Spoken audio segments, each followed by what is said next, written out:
ہم لہٰذا اس سے لا تعلق ہیں، لیکن ہمارا اس سے ہٹ کے ایک بہت بہتر کانسیپٹ ہے جسے آپ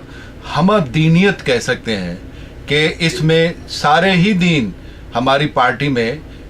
شامل ہیں اور ہم ان کو برابری کا درجہ دیتے ہیں جہاں تک ریاست پاکستان کا تعلق ہے. میں صحیح سمجھ رہا ہوں؟ اچھا، میں آپ سے عرض کروں، دیکھیے اس میں بھی کوئی کہیں کنفیوژن نہیں ہو جانا چاہیے. پاکستان کا جو موجودہ آئین ہے یہ بڑی ٹھیک تشریح کرتا ہے کہ یہ پاکستان کیسی ریاست ہے، اس میں کوئی ابہام نہیں ہے. اب اس کو زیادہ واضح سمجھنے کے لیے میں یہ سمجھتا ہوں کہ ہم سیکولر پارٹی تو قطعاً نہیں ہے. ہم ان معنوں میں لبرل ہیں کہ اس میں مسلمان بھی شامل ہیں، اس میں مسیحی بھی شامل ہیں، اس میں دیگر مذاہب کے لوگ بھی شامل ہیں، اور ہم اس کو ایک اعتدال کے راستے کے اوپر ملک کو لے کر چلنے والی پارٹی ہیں. قریب ترین مثال اگر اس کی آپ سمجھنا چاہیں تو ترکی کو موجودہ حالات کے اندر ایک ماڈل کے طور پہ ہم بیان کر سکتے ہیں. جی، تو اب یہ آپ نے یہ بھی ایک شعبہ جو ہے آپ کے ذمہ لگایا گیا ہے، وہ ہے جنوبی پنجاب کے جو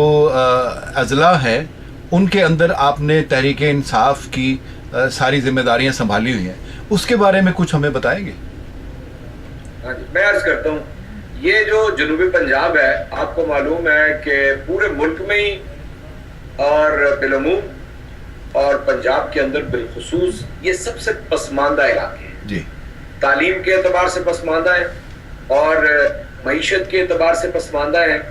اور اس کا ایک پہلو یہ ہے کہ بڑے بڑے لینڈ ہولڈنگ جو ہیں اور بڑے بڑے جاگیردار جو ہیں اور بڑے بڑے جو سردار ہیں وہ اسی جنوبی پنجاب کا حصہ ہیں. جی. اور اس میں شہر جو ہیں وہ یعنی چھوٹے ہیں اور جو کم ہے، جس طرح کہ لاہور یا کراچی یا اسلام آباد کی طرح ہے. یہاں بڑے سے بڑا شہر جو ہے وہ ملتان ہے. جی. بہاولپور ہے. جی. باقی جو ہے زیادہ ایگریکلچر جو بیک گراؤنڈ جو ہے اس علاقے کی ہے. جی. چنانچہ یہ ذرا نسبتاً مشکل علاقہ تھا پاکستان تحریک انصاف کا کام کرنے کے لیے، لیکن میں پوری ذمہ داری سے یہ بات آپ کو کہتا ہوں. پہلے نمبر پہ بات تو یہ کہ یہ جو کانسیپٹ ہے کہ تحریک انصاف شہروں کی پارٹی ہے، جی، یہ جنوبی پنجاب کے اندر کام کرنے والے لوگوں کو معلوم ہے کہ یہ سب سے پاپولر پارٹی ہے جنوبی پنجاب کی. آپ اس کے دیہات ہوں، اس کے دور دراز علاقے ہوں، سب جگہ عمران خان جو ہے وہ ایک سب سے زیادہ پاپولر لیڈر ہے. اور تحریک انصاف کے یونٹس جو ہیں ان 11 اضلاع کے اندر ہر جگہ پہنچ چکے ہیں، ہر جگہ جلسے اور جلوس ہو چکے ہیں. اس لیے آپ کو معلوم ہے گزشتہ سال اس جنوبی پنجاب کے 11 ضلعوں میں سے 6 ضلع ایسے تھے جو سیلاب کے نتیجے میں بالکل تباہ و برباد ہو گئے. جی. اور اس میں تحریک انصاف نے ریلیف کا کام کیا. جی. آئی کے ایف نے ریلیف کا کام کیا. اس کے نتیجے میں تحریک انصاف کی نچلی سطح تک، عام آدمی تک پذیرائی ہوئی. اور اس کے علاوہ جو پیغام ہے تحریک انصاف کا کہ جو انصاف پہ مبنی ہے، جی، جو یہ ہمیں بتاتا ہے کہ اس ملک کی جو 2 بڑی پارٹیاں ہیں، جی، جو 3 4 مرتبہ حکمران رہی ہیں، جی، وہ اس قابل نہیں ہے کہ عام آدمی کی زندگی کے مسائل جو ہیں وہ حل کر سکیں. جی. جنوبی پنجاب کے اندر یہ شدت سے احساس پایا جاتا ہے کہ ان بڑی پارٹیوں نے، ان کے لیڈروں نے، جن میں سے اکثریت کا تعلق جو ہے جنوبی پنجاب سے لگا جی رہا ہے، کہ ان کے عوام کے جو مسائل تھے ان کو حل نہیں کر سکے. اس لیے یہ تحریک انصاف کے لیے بہترین موقع ہے کہ جنوبی پنجاب کے اندر وہ کام کرے. اور بہت نمایاں لوگ بھی پارٹی کے اندر آ رہے ہیں، ایم این اے آ رہے ہیں، ایم پی آ رہے ہیں، اور اس کے علاوہ جو تحصیل ناظم، ضلعی ناظم اور اس علاقے کے پڑھے لکھے لوگ وہاں پر اچھی طرح تحریک انصاف کے اندر شامل ہو رہے ہیں، اور ایک بہت ہی اچھی شاندار تنظیم جو ہے وہاں پر موجود ہے. تو آپ کا یہ کہنا ہے کہ جو دیہاتی ہیں جنوبی پنجاب میں جو 11 اضلاع ہیں، اس میں زیادہ تر نوجوان جو ہیں وہ اس میں سرگرم ہیں، یا کہ نوجوانوں سے زیادہ بڑی عمر کے لوگ بھی اس میں بہت زیادہ بھرپور حصہ لے رہے ہیں؟ دیکھیے، میں ایک بات آپ سے عرض کرتا ہوں، جو تو ہمارے ملک کے نوجوانوں کی کیفیت ہے وہ تو آپ یوں سمجھ لیں کہ کوئی نوجوان ہی ایسا ہوگا، لڑکا ہو یا لڑکی ہو، جس کے دل کے اندر تحریک انصاف گھر نہیں کمائیں، عمران خان جن کا لیڈر ہے۔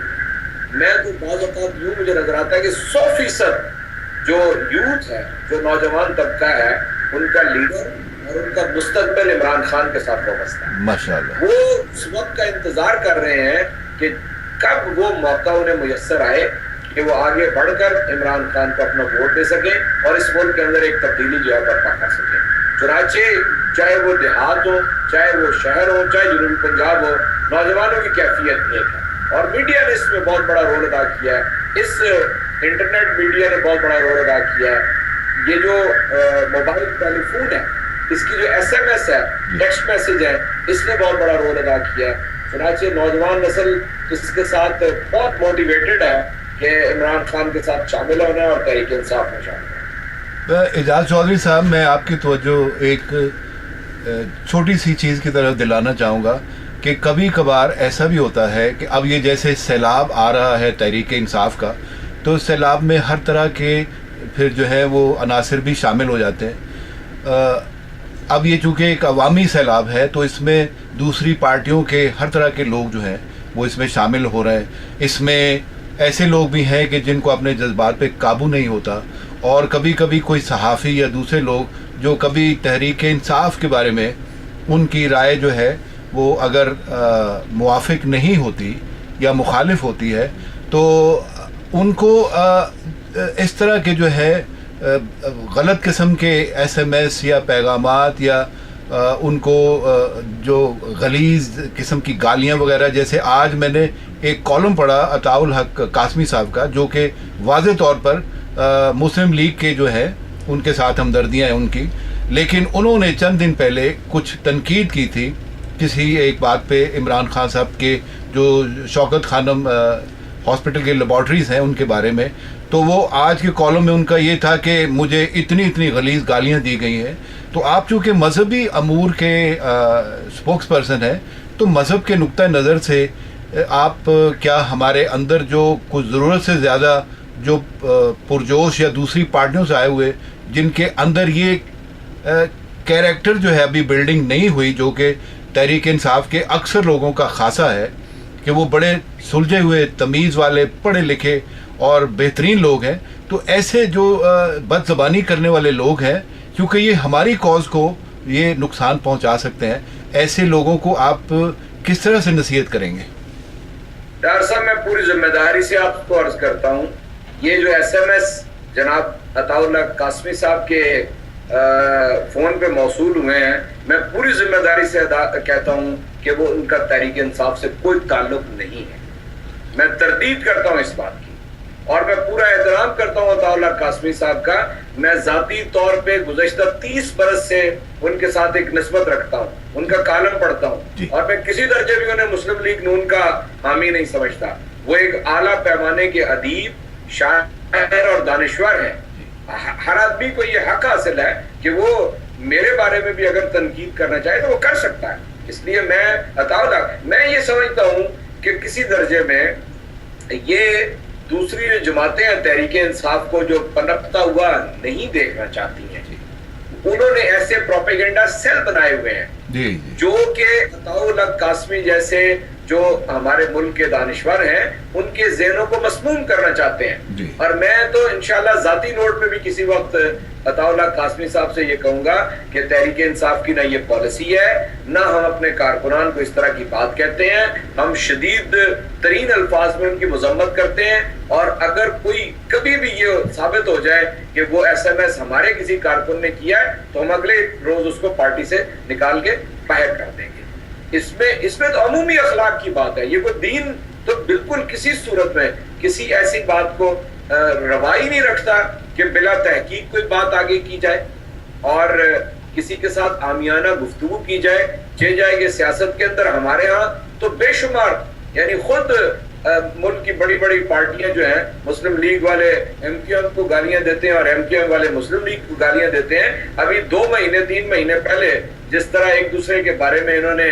حدود کو پھلانگا، پاکستان تحریک انصاف کا کوئی کارکن، کوئی لیڈر اس طرح کی زبان استعمال نہیں کرتا۔ جی، مجھے ایک اور بھی چیز کا خیال آ رہا ہے کہ ابھی پچھلے دنوں جو ذوالفقار مرزا صاحب نے للکارا تھا کسی کو، ایک تنظیم کو، تو ان سے